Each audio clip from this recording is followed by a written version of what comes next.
Hey, how you doing? This is John, and welcome to John's Long Box. As per requested, I'm going to start a new weekly feature called Music Mondays.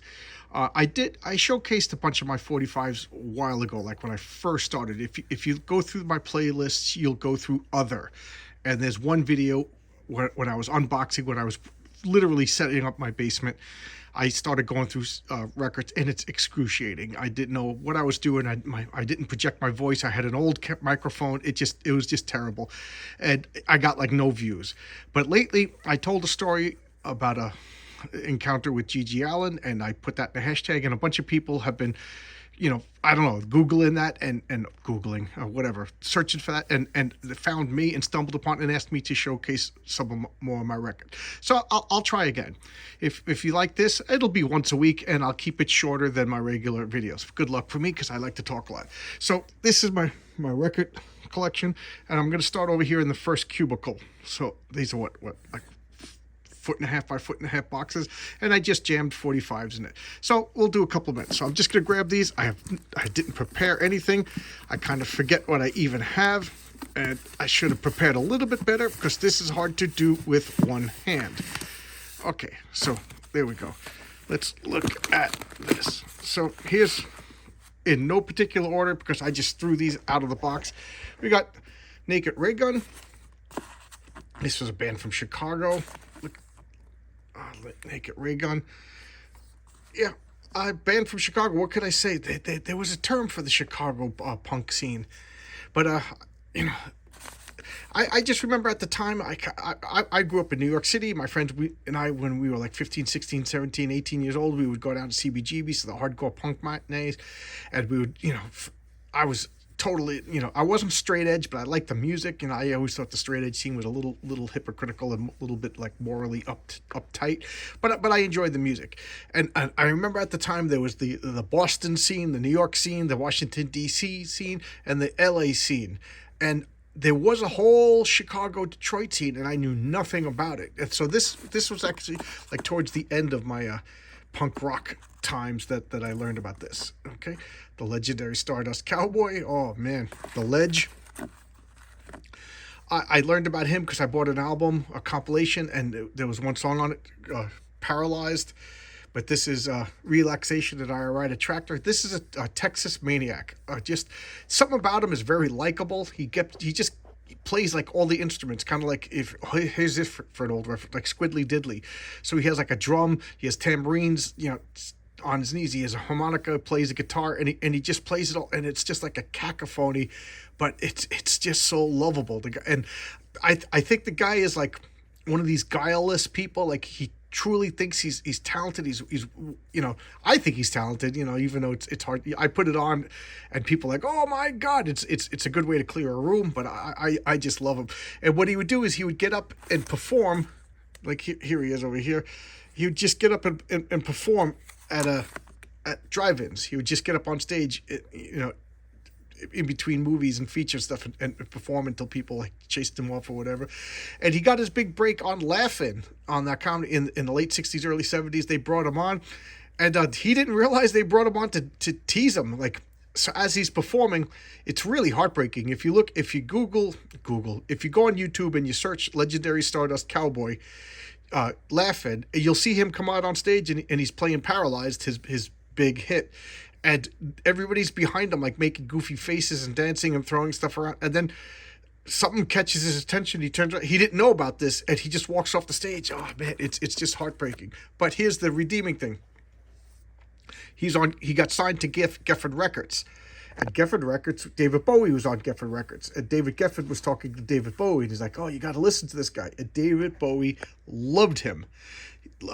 So this Legendary Stardust Cowboy, this is where David Bowie lifted Stardust, Ziggy Stardust.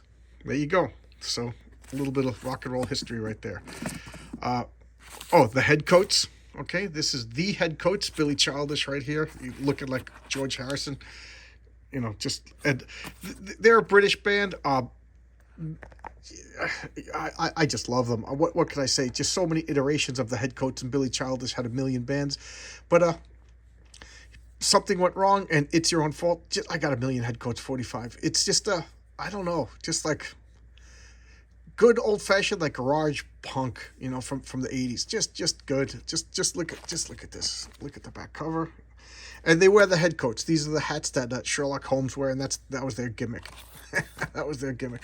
Oh, this is Poison Idea, American Leather 02, and they were just a bunch of guys from Portland, and I don't even want to say their gimmick because they didn't play it up, but these guys are like the fattest band, and this was Pig Champion, and I forget that, but they were just huge, like speed punk, loud metal speed punk. Oh, here's their name: Coxman, Myrtle T, Pig Champion, Jerry A, and I think that some of them died. That's just unhealthy. But like they said, they were just fat. Like this guy would sit in a chair and sing because he was just too fat. But it's not like they played it up. It's not like they put like cheeseburgers in front of them and everything like that. So this is the Nation of Ulysses.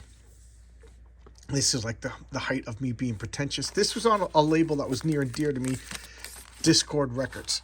Dischord Records, as far as I know, was created by like punk rock fans, like the do-it-yourself attitude. It was their like I say kids, but they're probably in their 20s. They made their own record company and their own label. And I think Minor Threat was one of their first. I think Minor Threat were the guys that started it. But this was like, I don't know, like super political, and I don't want to get political, but these guys were like super like lefties. They wanted to overthrow America by dressing well. Even at the time as a kid, I was just like, it's hypocritical. I it was the beginning of me realizing that the whole like anti-American stuff was kind of childish. Tragic Mulatto, I have a couple of records by them. Alternative Tentacles. I could talk about the label more than I could talk about the band, but they were very interesting, very different, in a time when like punk rock was fast and loud and like what they were like just bizarre. It's really bizarre, but like as you can see by this. But Alternative Tentacles was the record label run by the Dead Kennedys. I don't know if Jello Biafra of the Dead Kennedys actually owned the label or if it was just the label that they were. But yeah, if you watch my comic book videos, I talk about how I'm a fanboy. Like I was definitely a fanboy of Dischord Records, meaning I tried to get everything by that label, and I tried to get everything by Alternative Tentacles. This is Girl Trouble. This was to me the first Seattle, Washington band. This was the first Seattle, Washington band that I discovered, and I just became a fanboy of them. This I think there's 245s in here. Sympathy for the record company. This was an LA label, but the band was from Seattle, and they sounded. The only way to describe them is they were hippie.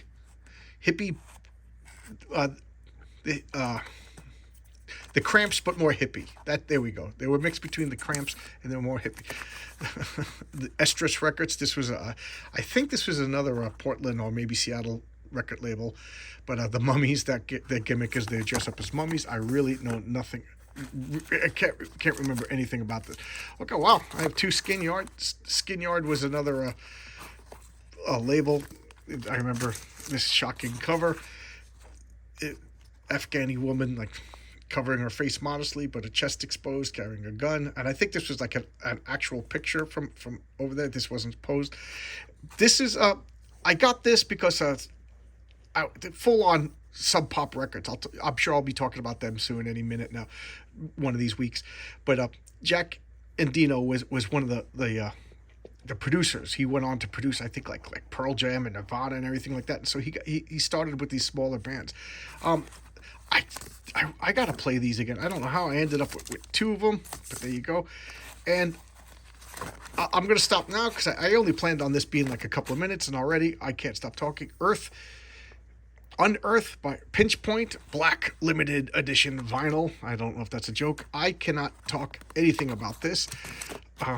New Rage Records, 998 out of 1500. I don't know anything about this. I don't even know what label it's on. That's why I got it. Produced by Jack Endino. So there you go. Another Seattle, Washington band, 1991.